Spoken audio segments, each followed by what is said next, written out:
င်ရှိမယ်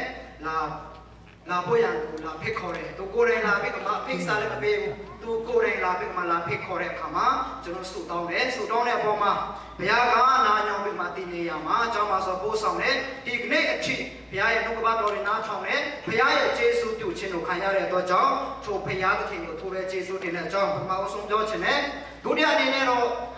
ဒီမှာရှိတဲ့ဒီInner Police မှာရှိတဲ့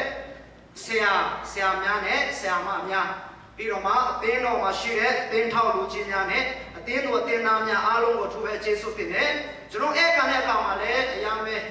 တာဝန်ကျေပွန်စွာနဲ့အဲ့ခံပေးတဲ့တော့ကြောင့်လည်းထိုပဲကျေးဇူးတင်တဲ့အကြောင်းပြောချင်တယ်ပြီးတော့မှသားတဲ့အနေနဲ့တော့ကျွန်တော်တို့နှုတ်ကပတ်တော်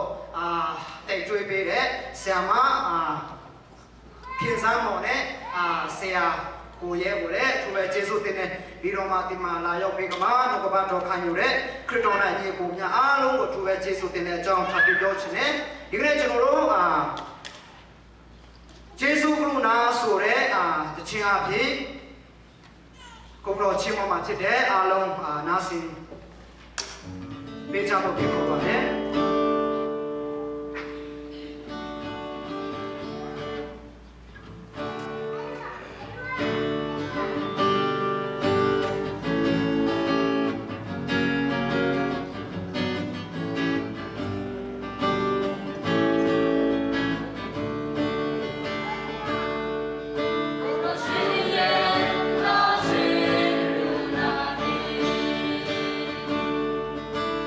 Another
နာ